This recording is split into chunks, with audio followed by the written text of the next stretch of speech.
Do you have a little time? Can you share what's on your minds? Another point of view.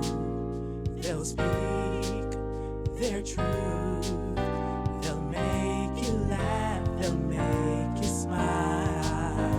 It's the Marlows with Mike and Anthony. It's the Marlows. It's the Marlows. It's the Marlows with Mike and Anthony. It's the Marlows. It's the Marlows. It's the Marlows with Mike and Anthony.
Well, this is how. Okay, actually, that's a good question because no, because it got me thinking to how it came to I be. knew I would get there. I think you know me. Anyway, so I realized that when I dealt with close friends and family, the people I cared about the most, it seemed to be draining all the time. Like I would see them calling or they would text, and I would immediately step out of self and be like, what is it they need from me? Who do I need to be the best person for them right now? You know, like they're reaching out to me for a reason, and it's always something, whatever.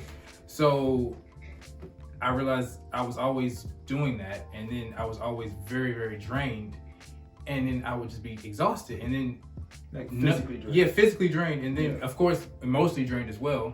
Emotional budget, so remember that. And I couldn't get anything else accomplished because all my energy was just depleted, and that was the thing that kind of linked it. I was like, wait a minute, emotions and energy, they are linked together because when you are being emotional, you're exerting a lot of your energy. And then I related to, like, for instance, like if you're going to a funeral of someone you know really loved or whatever. Right. If you were emotional during that funeral, or if you cried a lot, if you ever left feeling like, dang, I'm exhausted, like, I didn't do nothing, I was just at a funeral, but you were like crying and depleted. right. Right.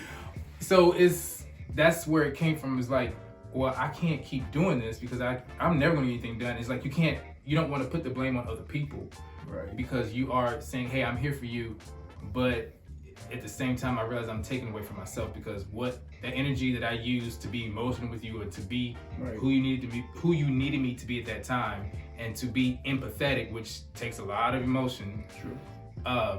It depleted my energy, and I can't even send this email. You know, it's as simple as that. So it was like I had to realize I had to budget things, and then that's when I was like, wait a minute, you could think of it in terms of money. So Okay. Well, that makes sense. Like, you know, if you view your emotions or your tolerance for being able to deal with a certain amount of emotions as a budget, like your finances, like I believe it made it make sense, right? You know, you kind of that's how I made it real, because I'm a Cancer, and everybody knows Cancers can be very emotional. We're very sensitive, and I've been working on that. I'm a June Cancer, though. I feel like July Cancers, they're a little more. But I realized that if I link it that way, if I do it in correlation with money, for instance, if I have $1,000, right, and I have my rent is what, $700, and a friend comes to me and says, hey, I'm in trouble, I need $500, can you loan me $500? Technically I have $1,000, so technically I could give them $500. True. But I still owe what? Let's say $850 for my rent. You know, let's say we live somewhere down south. Right. Not here. But technically, yeah, I have it, but I don't have it. That money don't belong to me. It belongs to my landlord. I mean, I need to have a place to stay. So you can't afford to give that person $500 because you just don't have it. Like, if you were to take that money and be like, you know, well, technically I have it, and let's hope things work out and all this other stuff, and you put that money out, that money's like, but I don't belong to you. It's like, no, that money's like, right. So it's like, you wouldn't do that. So don't do that with your emotions. Yeah. Because if you give them your emotions, your emotions are like what we want to call it. I'm not saying money. Currency, thank you. Yeah. Look at your emotions like currency. Yeah. Right, because it depletes your energy. So you need, it's that simple as that. That's how I came up with it. I think that's relatable. Once you put it to terms of money, and it's something we all have to deal with, and in this time right now with everything that's going on, you're conscious of it. So why not put that same effort towards your emotions when, you know, once you've lost all your emotions, like you're just drained, like you're no good for anybody. You can't even make money. Right. It's like if I'm giving all my energy away through emotions, through being emotional with you, it's like I don't have anything else to give. It's like, so y'all can keep tapping. I don't have anything to give to you because I'm tapped out, and then like I don't have anything to give myself. Like I can't even replenish.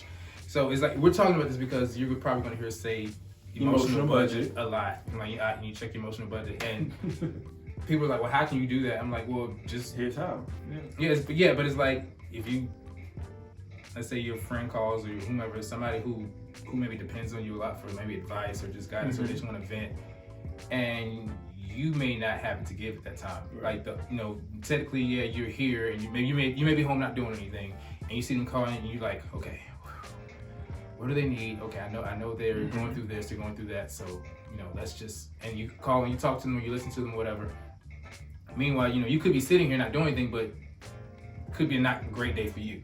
But yet you take that call away because technically you feel like you're not doing anything, so you can be there for them. But you don't have to give. You don't have to give. So it's like just maybe text them and say, hey, let me call you back. Is it everything okay though?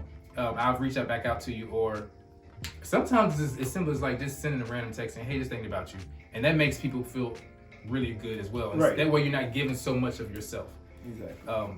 Send them giving what you have at that moment. And then in a true friendship, that will be received in the spirit that you gave it. Yeah. True friends will. They'll understand. They understand it. Awesome. I think that is a very good explanation for what an emotional budget is. And why I use it and how I use it. I think so. Yeah.